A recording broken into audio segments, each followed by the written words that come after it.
दोस्तों, आप देख रहे हैं सुंदर बिहार। आज संडे है और मैं हाजिर हूँ संडे कमेंट बॉक्स लेकर के।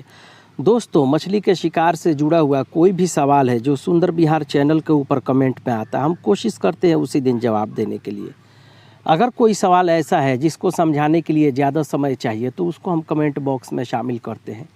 तो चलिए दोस्तों शुरू करते हैं, देखते हैं आज का पहला कमेंट किनका है। पहला कमेंट है सुफियान मलिक की तरफ से। लिखते हैं कि स्नैक हेड क्या खाना खाती है। देखिए सर, स्नैक हेड खाना क्या खाती है इसके बारे में तो बहुत सारा चीज़ है जो वो खाना पसंद करती है। मैं दो चार चीज़ का नाम लेता हूँ। स्नैक हेड छोटी मछली, अगर बड़ी स्नैक हेड है तो वो छोटी मछली खाती है। छोटी मछली में सबसे ज़्यादा उसको पसंद है पोठिया मछली, या एक पतली मछली आती है जो अभी स्क्रीन पर मैं उसका फ़ोटो दिखा रहा हूँ।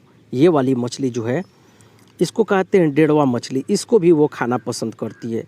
इसके अलावा एक कीड़ा आता है जिसको हमारे तरफ बोलते हैं सुगा। आप इसका स्क्रीन पर फ़ोटो देख सकते हैं, ये स्क्रीन पर साइड में फ़ोटो है।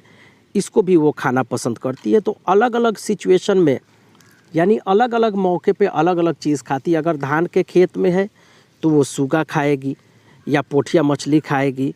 अगर गहराई है, पानी जहाँ पर बहुत ज़्यादा गहराई है वहाँ पर घोंघा अगर शिकार के लिए डालेंगे तो घोंघा भी खाएगी। या मछली का छोटा छोटा टुकड़ा करके डालेंगे तो कौन सी मछली का डालेंगे, मृगल मछली का छोटा छोटा टुकड़ा करके उसको हुक में लगा कर डालेंगे तो वो उसको भी खाएगी।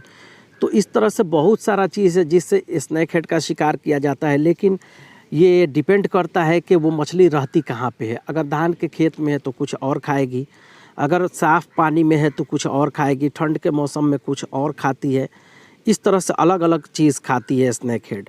तो उम्मीद करता हूँ सर इस तरीक़ा से दो चार चीज़ मैं जो नाम लिया हूँ इसमें से कोई भी चीज़ आप ले करके शिकार कर सकते हैं।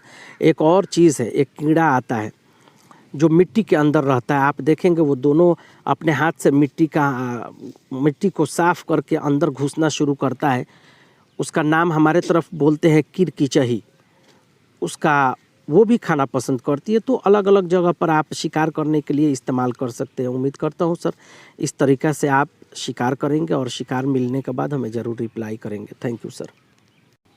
अगला कमेंट है पूजा कुमारी की तरफ से। लिखती हैं कि सर जी तालाब से मछली कैसे फंसाएं छटका में। देखिए, मैं अगर सही आपका कमेंट समझ रहा हूँ तो छटका हमारे तरफ बोला जाता है ऐसे जगह को जहाँ पर मछली कूदती है और कूद करके फंस जाती है। तो छटका तालाब में नहीं लगता है, बल्कि ऐसे जगह पे जहाँ पे पानी धीरे धीरे बह रहा है। तो क्या करते हैं कि पानी जहाँ पे बह रहा है उसको रास्ता को घेर देते हैं जाली से, और दोनों तरफ किनारे पानी जो बह रहा है उसके दोनों तरफ किनारे हम छोटा छोटा गड्ढा बना देते हैं। इससे क्या होता है कि मछली का आने जाने का रास्ता जो बंद हो जाता है तो मछली क्या करती है, वो साइड से कूद करके जाने की कोशिश करती है। इस तरह से वो बगल के गड्ढे में कूद करके फंस जाती है। तो हम आपको राय देंगे कि आप जब भी शिकार करें इस तरीक़ा से, तो जहाँ पानी हल्का हल्का चल रहा है, ये अक्सर बरसात के मौसम में काम आता है, पानी अक्सर बहता रहता है, तो वहाँ पर इस तरीक़ा से शिकार किया जाता है। मैं उसका एक फ़ोटो स्क्रीन पर लगा रहा हूँ। देखिए ये भाई साहब ने कैसे छटका बनाया है और शिकार इस तरह से होता है। तो उम्मीद करता हूँ आप इस तरह से शिकार करेंगी। Thank you. अगला कमेंट है कायाराम चौधरी की तरफ से। लिखते हैं कि सर जी आप चारा बनाने की फॉर्मूला बताइए। दोस्तों, आप देखेंगे स्क्रीन पर इसमें एक बॉक्स के अंदर मछली है। इस वीडियो को ज़रूर देखिएगा दोस्तों। इस बॉक्स को बनाया था हमने और इसके अंदर चारा हमने डाला था मछली को पकड़ने के लिए, और कम समय में ज़्यादा मछली इसके अंदर बॉक्स के अंदर आई थी। तो चारा में हमने क्या डाला था वही बता रहे हैं दोस्तों। चारा हमने क्या किया था, गेहूं से पका हुआ जो रोटी होता है जिसको हम लोग खाते हैं, तो हमने 4 रोटी लिया था, उसके ऊपर शहद लपेट दिया था, यानी दोनों तरफ शहद का लेप लगाया था। लेप लगाने के बाद से हमने क्या किया था, उसको तोड़ करके उसको पानी में डाल करके हमने गूँधा, यानी हल्का हल्का पानी डाला और थोड़ा सा 2 चम्मच हमने अंडा का घोल उसके अंदर डाला था। इस बॉक्स में तिलापिया मछली करीब 3 किलो के ऊपर आई थी सब, और लगभग 15-20 मिनट के अंदर में। तो दोस्तों इस तरीक़ा को आप भी आजमाइएगा। बॉक्स जो भी यानी मछली पकड़ने के लिए जो भी आप अगर बॉक्स बनाते हैं उसके अंदर चराई के तौर पर आप मछली को जल्दी बुलाने के लिए इस ट्रिक को आजमाइएगा, बहुत कामयाब तरीका है। अगर आपको बॉक्स बनाने का मतलब पता नहीं है तो प्लीज़ इस वीडियो को ज़रूर देखिएगा जो अभी स्क्रीन पर फोटो में दिखाई दे रहा है। ओके दोस्तों, थैंक यू। अगला कमेंट है उमर खान की तरफ से, लिखते हैं कि नदी में साफ पानी है, कतला रोहू 100-200 ग्राम का है, दिखाई देता है, बता रहे हैं कि दिखाई देता है लेकिन चारा नहीं खा रहा है, उसको पकड़ने का कोई तरीका बताइए। देखिए सर, कतला या रोहू 100-200 ग्राम का दिखाई दे रहा है तो आप क्या करेंगे, उसके लिए एक बेहतर तरीका है, साफ़ पानी में मछली को शिकार करने के लिए इस तरीका का इस्तेमाल करेंगे। दो चीज़ इसमें ख्याल करने लायक है, एक तो आप चारा अलग तरह से बनाएंगे, दूसरा ये है कि आप जब अपना हुक डालेंगे तो कम से कम पानी के अंदर 2 मीटर गहराई में नीचे आपका हुक होना चाहिए और बबलर का इस्तेमाल करना चाहिए। तो चारा का आप क्या इस्तेमाल करेंगे? देखिए सर, चारा में आप क्या करेंगे, ध्यान से सुनिएगा। मेथी जो मसाला पीसने के लिए इस्तेमाल करते हैं, मेथी, वही वाला मेथी को आप बिल्कुल बारीक पीस देंगे, आधा चम्मच मेथी, और एक मुर्गी का अंडा उसको तोड़ करके कप में डालेंगे, कप में डाल करके उसको अच्छा तरीक़ा से मिलाएंगे और उसमें आधा चम्मच से थोड़ा सा कम मेथी का जो आपने पाउडर बनाया है वो अंडा में डाल करके घोल दीजिएगा। घोलने के बाद से उसको ढक के रख दीजिएगा कम से कम 10 घंटा 12 घंटा बाद, यानी आज शाम को उसको घोलिए, कल सुबह आप निकालिए। निकालने के बाद से जो खाने वाला ब्रेड आता है ना, या पाव रोटी होता है, उसके अंदर उसको डाल करके गूँधेंगे, उसमें पानी का इस्तेमाल नहीं करेंगे। अगर ब्रेड या पाव रोटी नहीं मिलता है तो आप मैदा का इस्तेमाल करेंगे और उसके अंदर डालेंगे, डाल के गूँधेंगे। ध्यान रखना है आपको, पानी का इस्तेमाल नहीं करना है। फिर आप उसको छोटा छोटा गोल गोल बना करके मछली के लिए डालिए शिकार करने के लिए, और हुक आपका ज़्यादा बड़ा नहीं होना चाहिए, छोटा होना चाहिए, ध्यान रखिएगा। और इस विधि से आप देखेंगे कतला या रोहू मछली जो है, इसमें मिर्गल मछली भी आसानी से आती है। तो दोस्त, इस तरीक़ा से इस्तेमाल कीजिए, ये साफ़ पानी का तरीका है।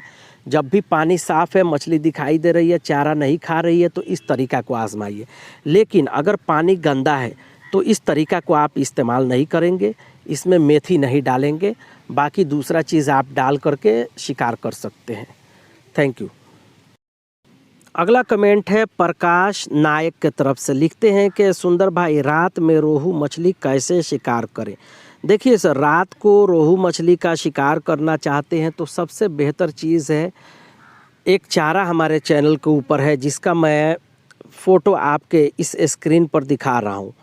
ये चारा बनाइए और बना करके, क्योंकि ये चारा है थोड़ा हार्ड होता है तो ये जल्दी पानी में नहीं घुलता है और रात को काफ़ी देर तक ये रुकेगा।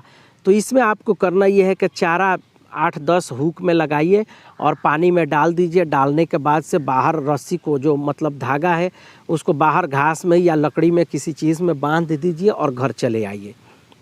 ये क्या होता है कि मछली चारा खाने के लिए बार बार जोर आजमाइश करेगी और उसके मुंह में कांटा फंस जाएगा। जब आप खूब सुबह जाइए, यानी धूप निकलने से पहले सुबह जाइए और जाकर के अपना शिकार पकड़ के लाइए। तो उम्मीद करता हूं सर इस तरीके से आप शिकार करेंगे। शिकार करने के बाद हमें ज़रूर रिप्लाई कीजिएगा। दोस्त, अगर आपको इस तरीके से फ़ायदा पहुंचता है तो प्लीज़ इस वीडियो को अपने दोस्तों को भी शेयर कीजिएगा ताकि वो भी इससे फ़ायदा उठाएँ। Thank you. अगला कमेंट है हेमंत दास के तरफ से, लिखते हैं कि रोहू फिश चारा खाने पर बबलर कैसे सिग्नल देता है, प्लीज़ कमेंट में बताइए।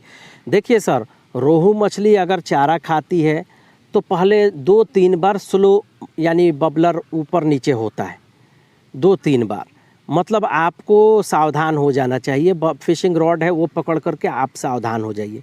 फिर क्या होता है कि वो अचानक बबलर को लेकर के पानी में नीचे भागती है। जब नीचे, यानी 4 उंगली, अपने उंगली से अंदाज़ा लगा लीजिए कि 4 उंगली पानी में वो नीचे डुबा चुकी है, तो आप जल्दी से अपना फिशिंग रॉड खींचिए, नहीं तो मछली आपका चारा खाएगी और हो सकता है कि हुक उसके मुंह में चुभ जाए तो वो छोड़ करके भाग सकती है। कभी कभी क्या होता है कि बहुत नीचे तक लेकर के भागती है बबलर, तो दोनों तरीका में आप समझ सकते हैं। लेकिन कभी कभी क्या होता है कि बबलर ऊपर ऊपर होता है और मछली धीरे धीरे आगे की तरफ खींच करके बढ़ती है, तो इस पोजीशन में भी आपको अपना फिशिंग रॉड खींच लेना चाहिए ताकि मछली का शिकार आसानी से हो जाए। कभी कभी क्या होता है कि बबलर एक जगह पर बिल्कुल बबलर थोड़ा सा नीचे जा कर के रुक जाता है, इसका मतलब है कि मछली चारा पकड़ चुकी है और वो नीचे की तरफ उसको दबा करके मुंह में पकड़ के रखी है, तो इस पोजीशन पर भी आपको अपना फिशिंग रॉड खींचना चाहिए। तो ये 3 तरीका मैंने आपको बताया, और भी तरीका है जिसके बारे में मैं एक बबलर के बारे में वीडियो बना करके रखा हूँ। प्लीज़ उस तरीका को आप देखिए और देख करके शिकार कीजिए। Thank you sir. दोस्तों ये था कुछ तरीका मछली शिकार करने के लिए। ओके दोस्तों, वीडियो काफ़ी लंबा हो रहा है। सुंदर विहार देखने के लिए शुक्रिया। Thank you.